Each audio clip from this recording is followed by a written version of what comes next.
오늘도 귀한 찬양 감사드립니다.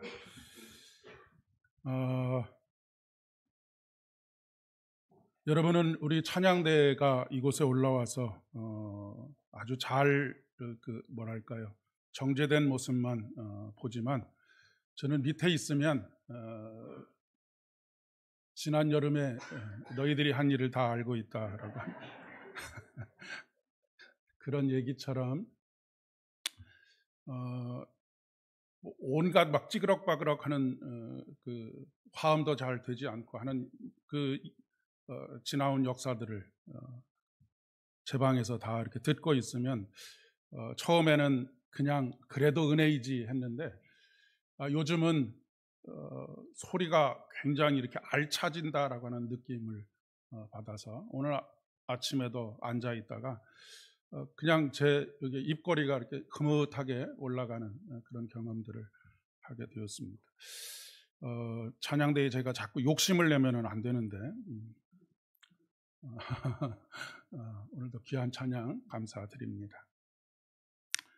그리고 아까 우리 광고 시간에 잠깐 인사를 못 드렸는데 인사를 드린다기보다도 오늘 월드비전의 우리 김한식 팀장님 목사님이시기도 하시고 오늘 함께 예배 참석하셨습니다. 예.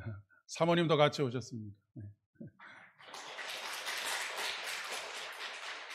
우리 최영숙 권사님 아드님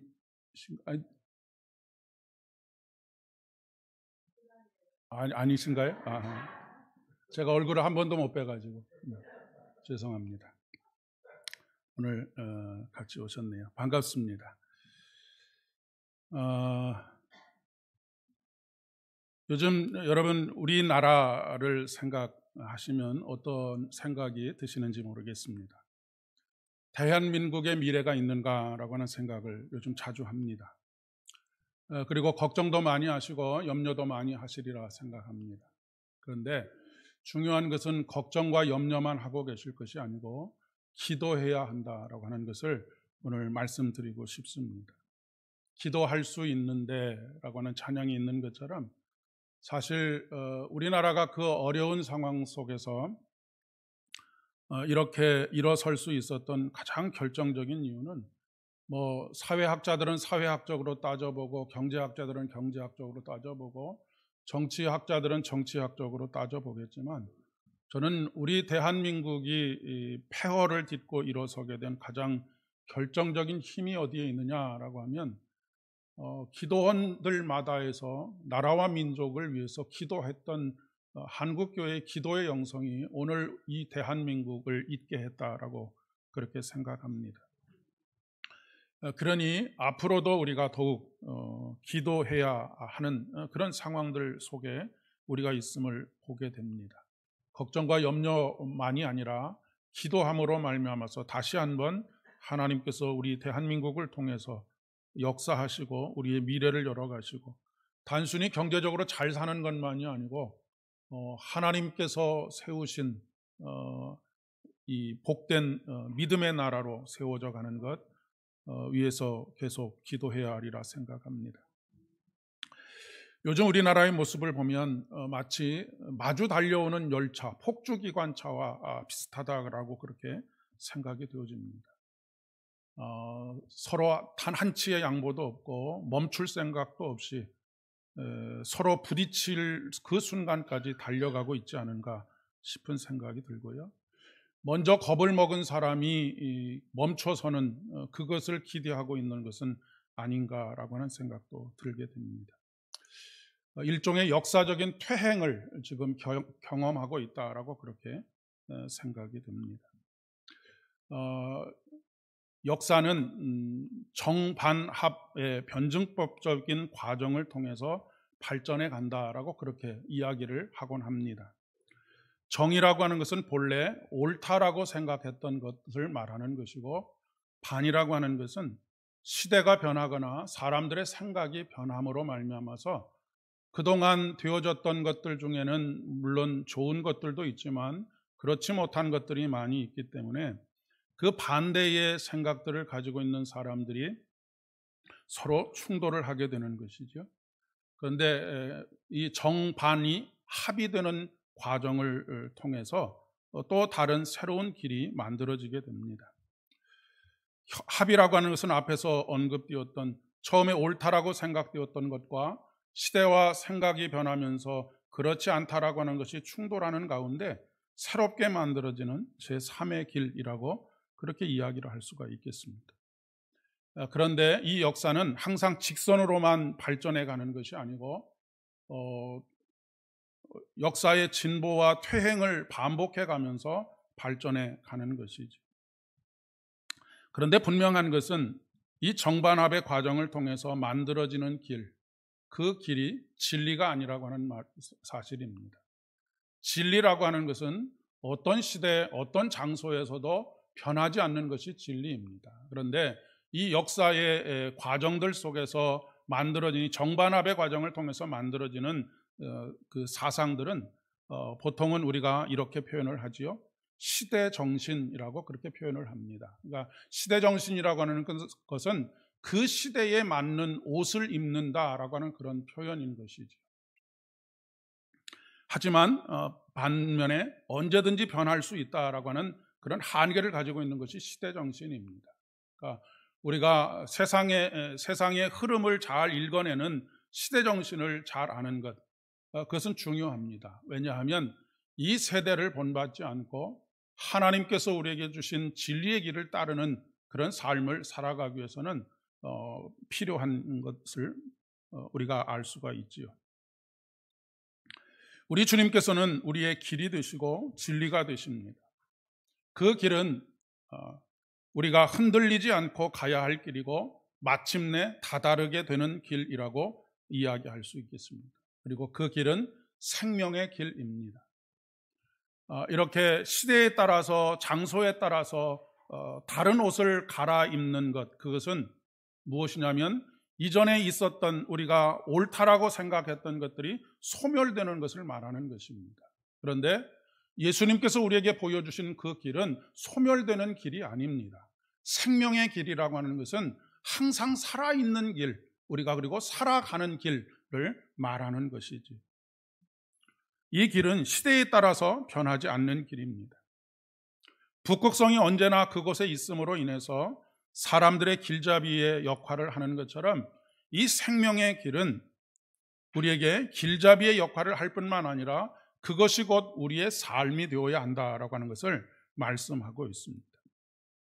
오늘 설교의 제목을 길 위에서 길을 묻다라고 하는 조금은 철학적인 그런 질문으로 제목을 삼았습니다. 여기서 길 위에서라고 하는 것, 말할 때 길이라고 하는 것은 우리 인생의 여정을 말하는 것이고, 길 위에서 길을 묻는다라고 하는 여기 말하는 길은 바로 생명의 길이신 예수 그리스도를 말하는 것이지. 여러분, 우리는 우리가 가는 곳에 하나님께서 따라가는 그런 삶을 살아가는 인생이 아닙니다. 여러분, 제자라고 하는 것은 어떤 사람을 말하는 것입니까? 제자는 스승을 따르는 사람을 제자라고 합니다. 그런데 우리는 신앙생활을 거꾸로 할 때가 참 많이 있습니다. 무슨 말씀이냐면 우리가 가는 곳에 하나님 함께 해 주십시오라고 그렇게 기도하지 않습니까? 그러다 보니까 우리가 가는 길이 옳지 않은 길일 때는 하나님이 부담스럽게 느껴지는 것이죠. 제가 요즘 휴대폰으로 인해서 깨닫게 된 깨달음이 한 가지가 있습니다. 요즘은 우리가 휴대폰을 남녀노소 할 것 없이 휴대폰을 들고 나가지 않으면 불안합니다. 그리고 염려가 됩니다. 그리고 재미도 없습니다. 어느 날 휴대폰을 깜빡 잊어버리고 그 노예 사무실에 일을 하러 나간 적이 있었습니다.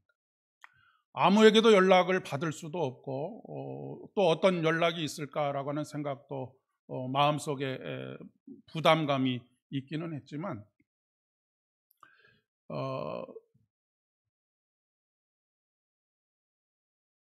그러면서 깨닫게 된 한 가지가 있었는데, 휴대폰이 나에게 없는 것이 이토록 불안하고 한 그런 마음들을 가지고 살아가는데 예수님께서 나와 함께 계신가 그렇지 않은가에 대해서 그렇게 민감하게 살아가고 있는가라고 하는 생각입니다. 여러분은 어떠신지 모르겠습니다. 하나님께서 내 곁에 한순간이라도 계시지 않는 것을 인식하는 그때에 불안하고 초조하고 걱정이 되십니까? 아니면 그냥 아무렇지도 않은 생각이 드십니까?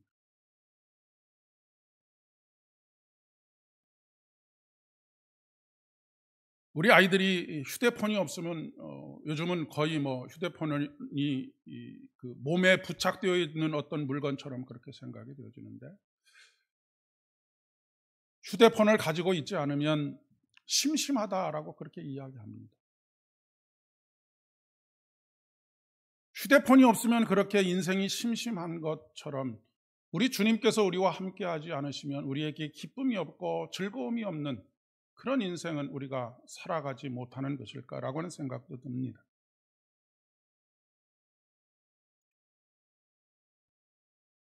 영원히 변하지 않는 생명의 길과 달리 그 길을 걷는 우리가 끊임없이 흔들리는 그런 삶을 살아가고 있습니다. 우리의 영혼을 흔드는 것은 우리가 삶에서 직면하게 되는 삶의 어려움, 고난일 수도 있고, 또 우리가 너무나 강렬하게 열망하는 욕망일 수도 있습니다. 이런 삶의 이 내적인 갈등을 경험했던 사도 바울은 내가 원하는 바 선은 행하지 않고 원치 않는 바 악을 행한다라고 그렇게 탄식하고 있는 것을 보게 됩니다. 본래 인간은 하나님과 함께 동행하면서 깊은 교제 속에서 살아가도록 창조되었습니다. 하나님께서 에덴 동산을 창설하신 이유가 바로 여기 있는 것이지요. 그리고 하나님께서는 에덴 동산에 생명나무를 두셨습니다. 아담과 하와는 그 생명나무 열매를 따 먹으면서 하나님과 동행하고 하나님과 함께 있는 기쁨과 즐거움을 누리면서 살았습니다.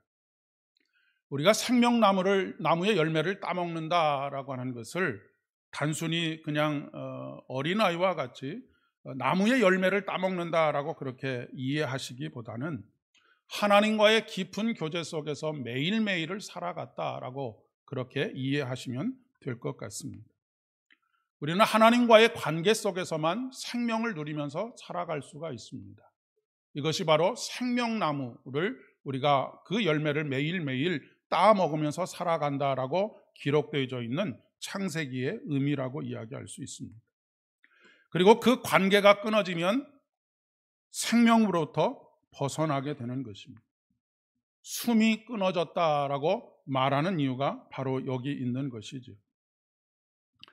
하나님께서 아담을 창조하셨다라고 하는 말은 다른 표현으로 해보면 관계를 창조하셨다라고 하는 표현입니다. 관계가 시작했다라고 하는 그런 의미이지요. 하와를 창조하신 이유도 바로 마찬가지입니다.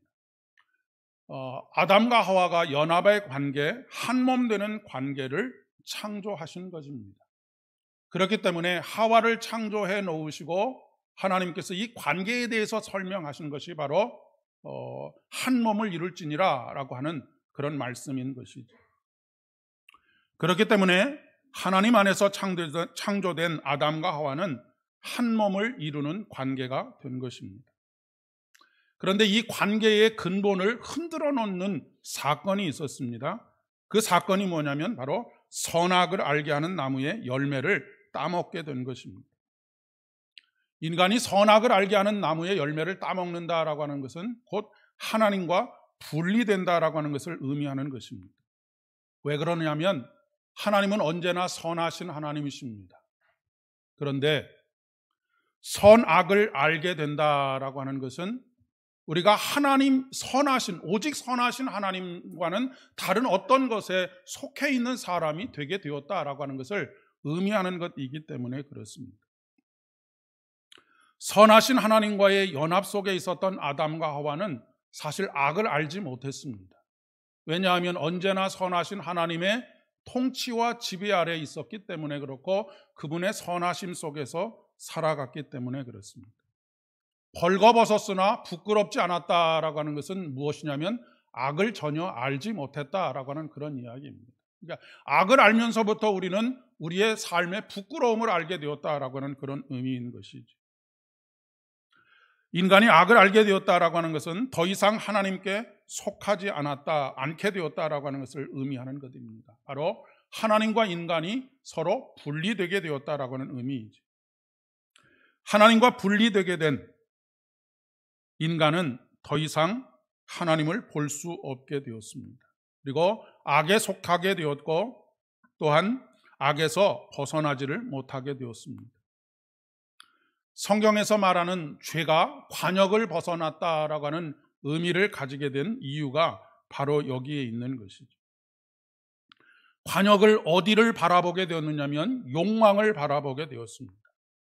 생명만 바라보던, 하나님의 선하심만을 바라보던 인간이 이제는 욕망을 바라보는 존재가 되었다라고 하는 그런 이야기입니다. 욕망에 귀 기울이게 된 것이죠. 그래서 이런 인간의 현실을 창세기 6장 5절과 6절의 말씀에 보면 여호와께서 사람의 죄악이 세상에 가득함과 그의 마음으로 생각하는 모든 계획이 항상 악할 뿐임을 보시고 땅 위에 사람 지으셨음을 한탄하사 마음에 근심하게 되었다라고 그렇게 기록하고 있는 것이죠. 마음으로 생각하는 모든 계획이 항상 악할 뿐이다라고 하시는 말씀은 모든 일이 하나님과 전혀 관계없는 일이 되고 말았다라고 하는 것입니다. 그러니까 콩 심는데 콩이 나고 팥 심는데 팥이 나는 것처럼 생명을 심어야 생명을 거둘 수 있는데 생명이 아닌 일시적인 것, 살아 없어지는 것을 심게 되니까 생명이 없는 씨앗을 심으니까 거기에서 생명이 없고 그 씨앗은 그냥 죽은 씨앗이 되고 말았다라고 하는 그런 의미를 담고 있다라고 하는 것입니다.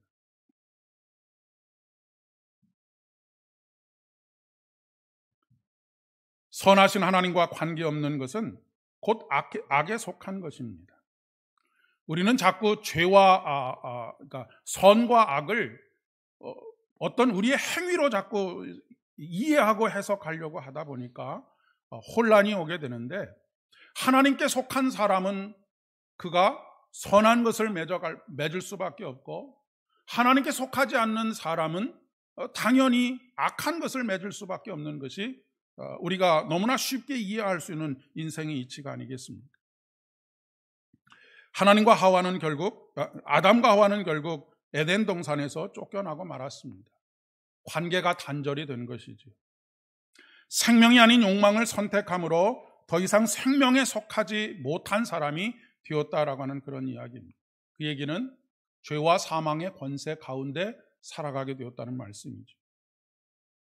인간의 죽음이라고 하는 것은 더 이상 하나님의 생명의 영이 그 안에 계시지 않는 것을 의미하는 것입니다. 그리고 하나님께서 그 안에 계시지 않는 것은 곧 심판입니다. 우리는 심판이 그냥 죽은 다음에 일어난다라고만 생각하기 쉬운데 그렇지가 않습니다. 우리 안에 하나님이 계시지 않는 그것이 바로 심판입니다. 그러니까 이미 이 예수 그리스도의 구원을 모르는 사람들은 심판을 받은 것이라고 그렇게 이야기할 수밖에 없는 것이죠. 하나님께 속하지 않은 모든 것들은 임시적인 것입니다. 영원하지 않은 것입니다. 모든 것이 다 기한이 정해져 있고 모든 것이 다 한계를 가지고 있지 않습니다. 일시적인 것은 썩어지는 것입니다. 우리의 육체가 그렇습니다. 오늘 고린도후서의 말씀을 보면 사도 바울은 우리의 육체를 땅에 있는 우리의 장막이라고 그렇게 표현하고 있습니다. 유대인들에게 있어서 장막은 임시적으로 거주하는 공간입니다.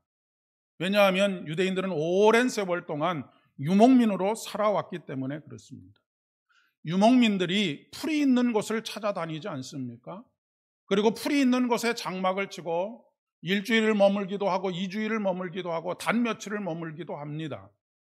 이 텐트는, 장막은 영원히 거주하기 위해서 치는 것이 아니지요.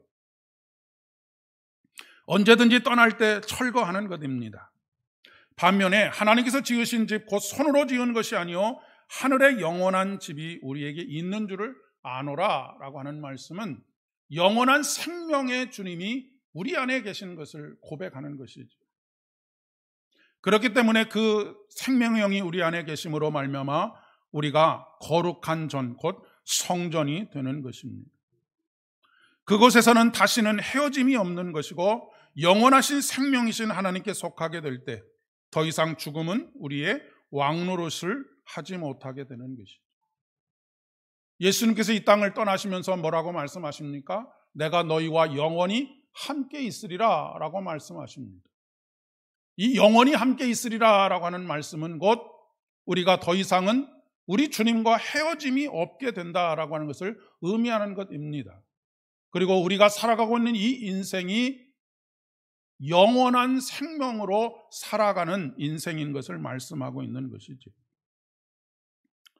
그런데 이 영원한 생명이신 예수 그리스도를 알지 못하고 그 안에 거하지 못하는, 항상 잊어버리고 예수님을 집에다 놔두고 삶의 자리로 나아가는 사람들은 그 삶의 자리에서 분리와 소외를 경험할 수밖에 없게 된다라고 하는 말씀입니다. 오늘 그 단적으로 나타난 사건이 바로 예수님의 형제들이 예수님을 붙잡으러 온 사건이 아닐까 싶습니다. 예수님의 형제들과 예수님의 친척들이 예수님이 미쳤다 생각하고 예수님을 붙잡으러 왔습니다. 이 땅의 양으로 생명을 얻게 하시고 더 풍성하게 얻도록 하시기 위해서 오신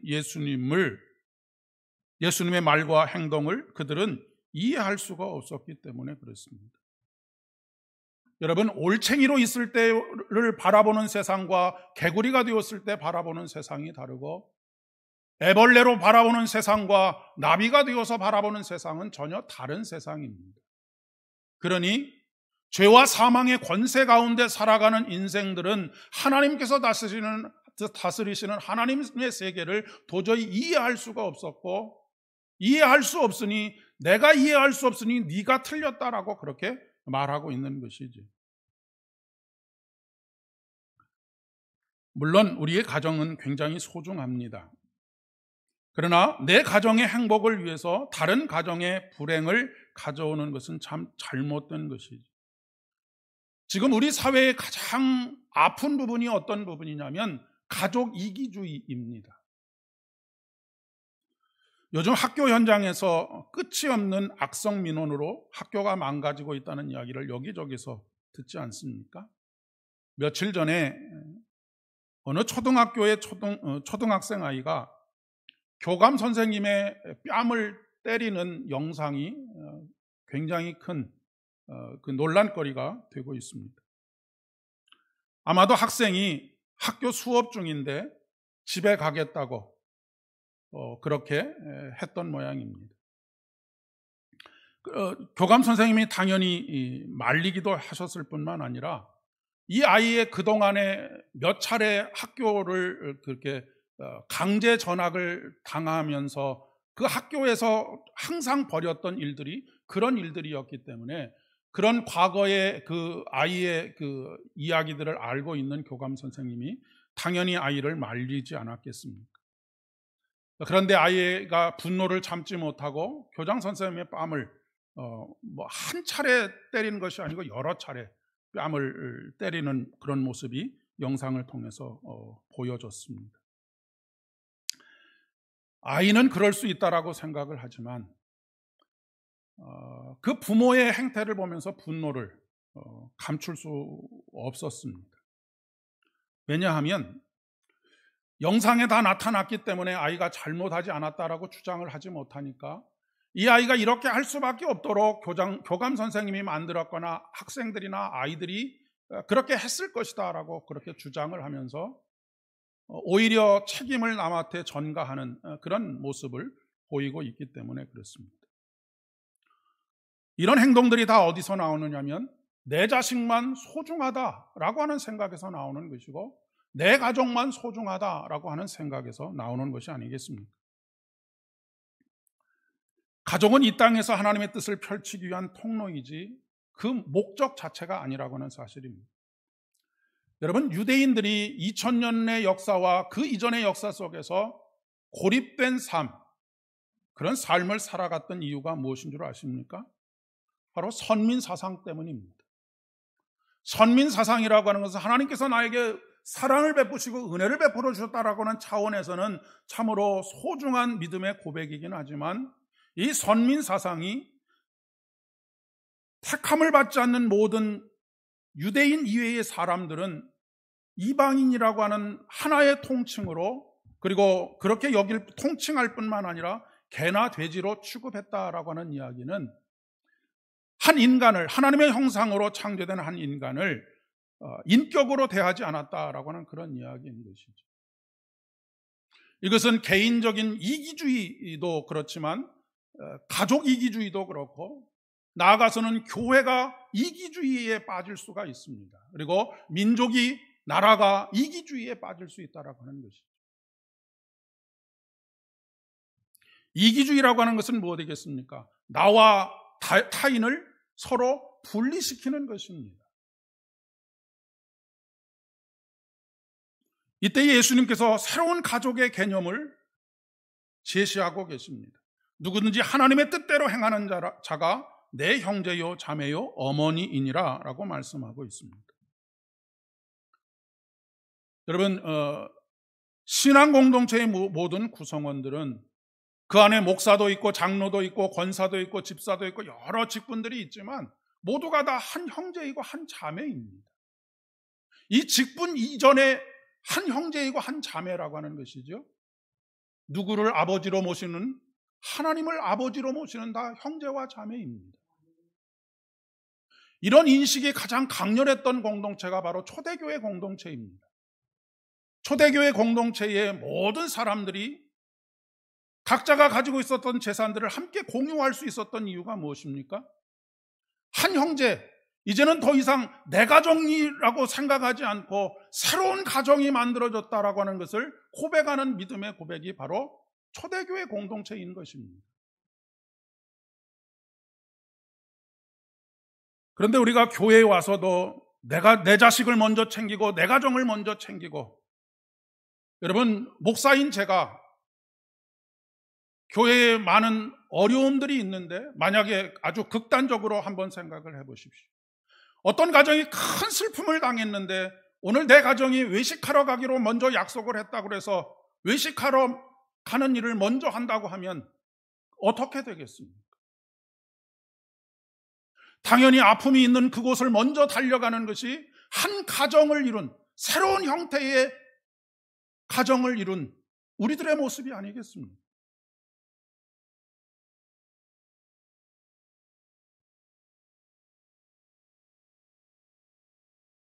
그런데 왜 나를 먼저 챙기고 내 가족을 먼저 챙기고 내 형제를 먼저 챙기게 되는 것일까요? 영원한 것보다는 일시적인 것에 관심을 가지고 있기 때문에 그렇습니다. 그러면 영원한 것에 속하여 삶을 살기 위해서 우리에게 필요한 것이 무엇일까요? 특별할 것이 없는 우리의 일상을 소중하게 여기는 것입니다. 에덴 동산에는 두 가지의 나무, 대표적인 나무가 있었습니다. 하나는 생명나무이고 또 다른 하나는 선악을 알게 하는 나무였습니다. 선악을 알게 하는 나무는 그리고 그 열매는 보암직도 하고 먹음직도 하고 탐스럽기까지 했다고 그렇게 기록하고 있습니다. 생명나무는 그러면 어떻다는 이야기입니까? 생명나무는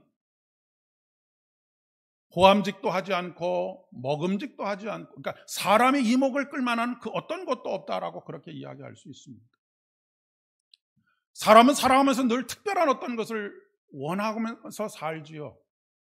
그렇기 때문에 우리의 일상을 감사하지 못하고 삽니다.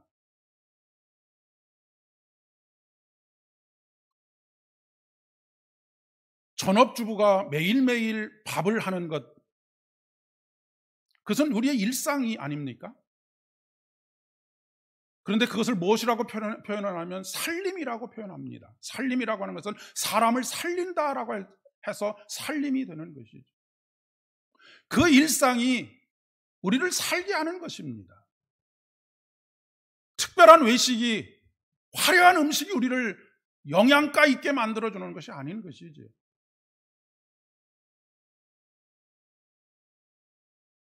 신앙생활이라는 것은 어떤 짜릿한 한순간을 위해서 살아가는 것이 아닙니다. 그 어떤 짜릿한 한순간이라는 것은 욕망의 눈을 멀게 만들어주는 것이죠.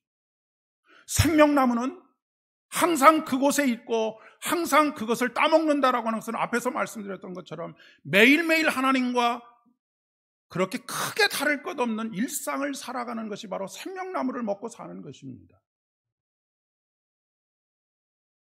이스라엘 백성들을 이 광야 40년 동안 단 하루도 거르지 않고 하나님께서 그들에게 만나를 주시지 않습니까? 그런데 이스라엘 백성들이 뭐라고 불평하느냐면 우리는 맨날 이따위 것만 먹고 산다고, 뭐 좀 특별한 것, 맛있는 것, 내 입 속에 낄 수 있는 어떤 것, 고기 좀 먹고 싶다라고 그렇게 요청하지 않습니다. 그런데 그것이 결국 이스라엘 민족의 악이 되고 말았습니다. 우리의 일상을 소중하게 여긴다라고 하는 것은 매일매일 하나님과 동행하는 그 발걸음, 한 걸음 한 걸음을 소중하게 여기는 것입니다.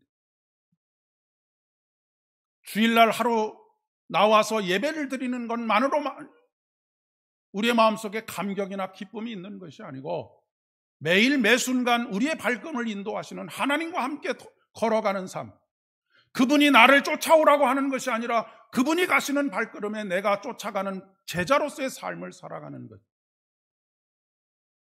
우리가 항상 우리의 인생에서 길을 물어야 하는 이유가 바로 여기 있습니다. 그러니까 하나님, 오늘은 어디를 향하십니까? 라고 물어야 하는 것이죠. 그리고 제가 그 길을 따르겠습니다.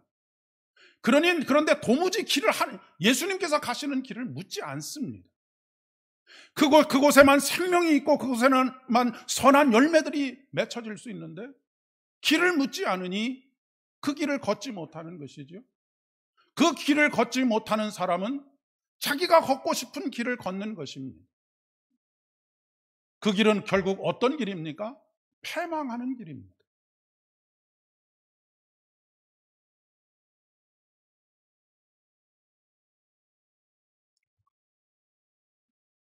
사랑하는 여러분, 일시적으로 우리에게 무엇인가 대단한 것을 줄 것 같은 그 길을 따르는 인생이 아니라 하나님께서 나에게 계획하시고 우리 가정에 계획하시고 우리 교회에 계획하시고 한국교회에 계획하시고 온 민족들 가운데 계획하신 그 길, 그 바로 생명의 길을 묻고 따르며 걷는 우리의 일상의 삶을 통하여서 하나님께서는 선하신 주의 역사를 이루어 가실 것입니다.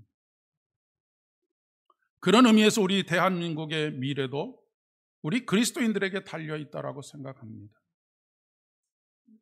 길을 묻는다라고 하는 것은 끊임없이 기도하는 것입니다. 함께 기도하겠습니다. 아버지 하나님, 은혜를 진심으로 감사를 드립니다. 우리를 패망의 길이 아닌 영원한 생명의 길 위에 설 수 있도록 우리를 불러주시고 우리를 품어주시니 진심으로 감사를 드립니다.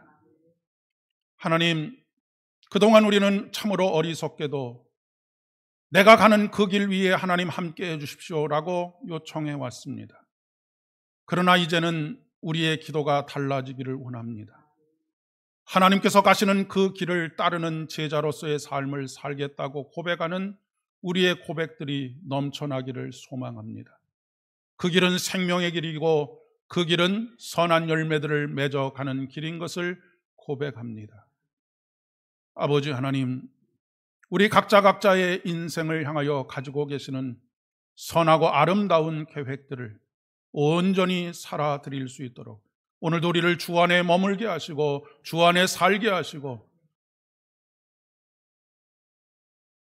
우리의 어머니가 되셔서 우리를 살리시는 생명의 양식을 매일매일 공급하시는 하나님을 따르는 참으로 귀하고 복된 발걸음 되게 인도하여 주시옵소서. 예수님의 이름으로 기도드립니다.